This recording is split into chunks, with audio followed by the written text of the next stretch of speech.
द्वापर युग का समय था। श्री कृष्ण भगवान के सहयोग और आशीर्वाद की छांव में महाराज युधिष्ठिर चक्रवर्ती सम्राट बन चुके थे। युधिष्ठिर और स्वयं सब पांडव दान धर्म में सम्मिलित रहते थे। एक बार इंद्रप्रस्थ में पांडवों की सभा में श्री कृष्ण कर्ण की दानशीलता की प्रशंसा करने लगे। अर्जुन को यह अच्छा नहीं लगा। उन्होंने कहा, केशव, धर्मराज की दानशीलता में आप कहां कमी पाते हैं जो उनकी उपस्थिति में आप कर्ण की प्रशंसा कर रहे हैं? श्री कृष्ण मुस्कुराते हुए बोले, पार्थ, यदि ये जानना है तो मैं अवश्य प्रयास करूंगा। इस बात को समझाने के लिए श्री कृष्ण अर्जुन को लेकर एक बार ब्राह्मण का वेश बनाकर युधिष्ठिर के राजभवन में आए और बोले, राजन, मैं स्वयं अपने हाथ का बना भोजन खाता हूं। यह मेरा प्रण है कि मैं इसके लिए सिर्फ चंदन की लकड़ी का प्रयोग करता हूं और वो कहीं से भी भीगा नहीं होना चाहिए। देवयोग से उस समय मूसलाधार वर्षा हो रही थी। युधिष्ठिर ने हाथ जोड़कर कहा, हे ब्राह्मण देव, आप थोड़ी देर विश्राम कीजिए, मैं लकड़ियों का प्रबंध करता हूं। उन्होंने राजभवन में सब और पता करवाया, परंतु कहीं भी सूखा चंदन नहीं मिला।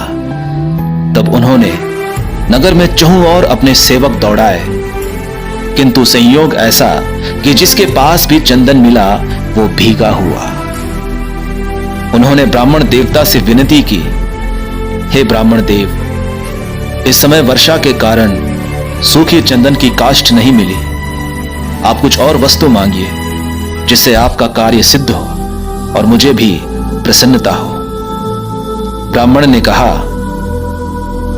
हे धर्मराज, इस समय तो मेरे लिए सूखी चंदन की लकड़ियां ही अभीष्ट है। युधिष्ठिर को बड़ा दुख हुआ, परंतु उपाय कुछ भी न था। श्री कृष्ण ने अर्जुन से पूछा, पार्थ, तुम्हें क्या लगता है, हमें इस समय चंदन की लकड़ियां कौन दे सकता है? अर्जुन बोले, हे केशव, आप तो सर्वज्ञ हैं, आपसे क्या छुपा है। इस घनघोर बारिश में जहां धर्मराज चक्रवर्ती महाराज युधिष्ठिर सूखी चंदन की लकड़ियां नहीं दे पाए, और कौन इस धरा पर इसे प्रदान कर सकता है? मेरे विचार में तो आपको यह प्रण छोड़ देना चाहिए। कृष्ण मुस्कुराए, हे पार्थ, अभी तो युधिष्ठिर धर्मराज है एवं सदा धर्म में रत रहते हैं, तथापि इस पृथ्वी पर एक ऐसा भी दानवीर है जो इस समय हमारी ये इच्छा पूरी करने में समर्थ है। उस जैसा दानवीर आज संसार में कोई नहीं। अर्जुन, आओ, एक बार हम वहां भी प्रयास करके देखते हैं। प्रयास करने में कोई बुराई नहीं है। इतना कहकर श्री कृष्ण अर्जुन को लेकर सीधे अंगराज कर्ण की राजधानी गए और उसके महल में पहुंचकर उससे भी वही बात कही। कर्ण ने अत्यंत प्रसन्नता के साथ दोनों को आसन ग्रहण करने को कहा और बोले, हे प्रभु, आज मैं कृतार्थ हुआ जो आप दोनों स्वयं मेरे घर पधारे। मैं अभी आपके लिए चंदन काष्ठ की व्यवस्था करता हूं। कर्ण के राजभवन में भी सूखा चंदन नहीं मिला। उसने भी अपने सेवकों को नगर में भेजा, परंतु वे भी खाली हाथ लौट आए। सेवकों के वापस आने पर कर्ण ने एक सेवक को अपना धनुष लाने को भेजा। कर्ण ने धनुष चढ़ाया और अपने शयन कक्ष के मुख्य पलंग को तोड़ना शुरू किया, जो कि चंदन का बना हुआ था। थोड़ी ही देर में चंदन की लकड़ियों का ढेर लग गया। कर्ण ने कहा, हे ब्राह्मण देव, आप जितनी चाहे लकड़ियां ले लीजिए। श्री कृष्ण बोले, राजन, लकड़ियों के लिए आपने पलंग को क्यों तोड़ा? तो कर्ण ने कहा कि हे प्रभु, पलंग को तो मैं फिर से बना लूंगा, परंतु यदि कोई याचक मेरे द्वार से खाली हाथ गया तो मेरे दान धर्म का क्या महत्व रह जाएगा। मेरे जीते जी कोई याचक मेरे द्वार से खाली हाथ जाए तो मुझे धिक्कार है। ब्राह्मण के वेश में श्री कृष्ण ने अर्जुन की ओर देखा और मुस्कुराए।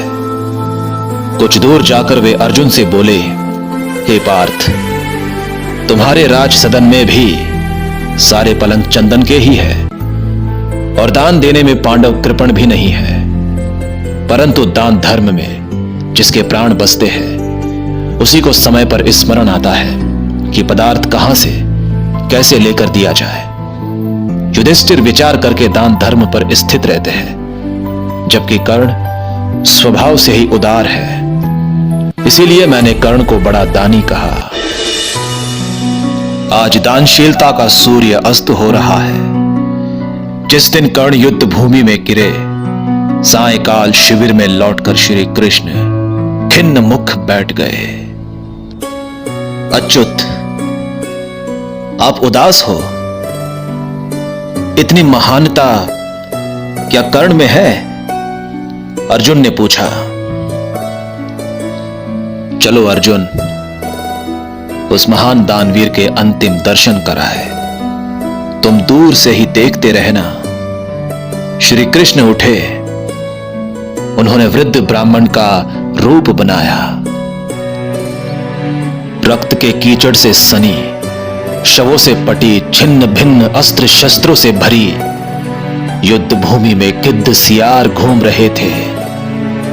ऐसी भूमि में मरणासन कर्ण पड़े थे। महादानी कर्ण, पुकारा वृद्ध ब्राह्मण ने।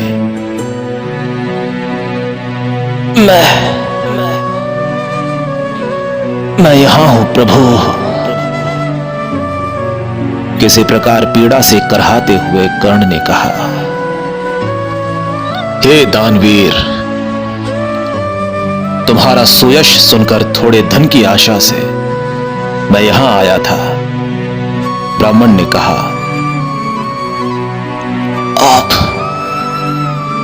आप मेरे घर पधारे। कर्ण और क्या कहते। ब्राह्मण रुष्ट होकर बोले, मुझे जाने दो, इधर उधर भटकने की शक्ति मुझ में नहीं है। आप रुष्ट न हो प्रभु। कर्ण ने कहा, मेरे दांतों में स्वर्ण लगा है, आप उसे तोड़कर ले लीजिए। कर्ण ने सोचकर कहा, ब्राह्मण अब ये क्रूर कर्म करेगा। ब्राह्मण और रुष्ट हो गए। किसी प्रकार कर्ण खिसके, पास पड़े एक पत्थर को उठाया और अपने मुख पर कई बार मारा। मुख से रुधिर की धारा फूट पड़ी। अंत में 2 सोने के दांत टूटे। कर्ण उसे प्रदान करने लगे तो श्री कृष्ण भावुक हो उठे, पर अपने भावों को छिपाते हुए बोले कि ये अभी भी ब्राह्मण के ग्रहण करने योग्य नहीं। कर्ण घिसटते हुए पास पड़े धनुष के पास तक पहुंचे, किंतु धनुष चढ़ाने की शक्ति तो है नहीं।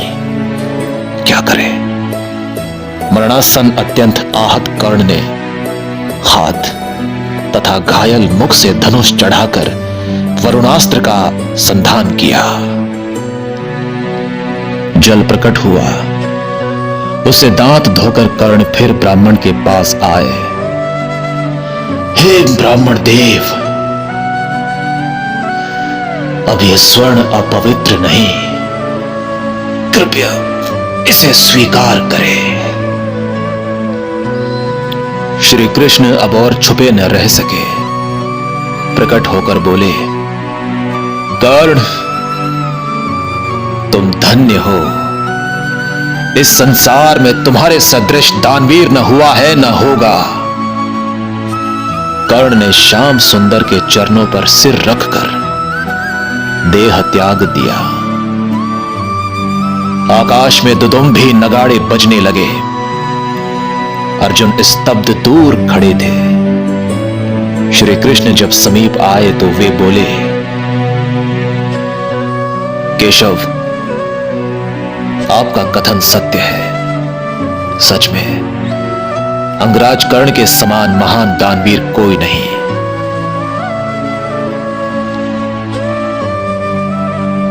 आज इतने हजारों वर्ष बीत गए, असंख्य दानवीर आए और गए, परंतु जनमानस की दृष्टि में आज भी सूर्य पुत्र कर्ण जैसा कोई दानवीर नहीं हुआ। लोक में आज भी उनकी दानवीरता की गाथा है, अमर है।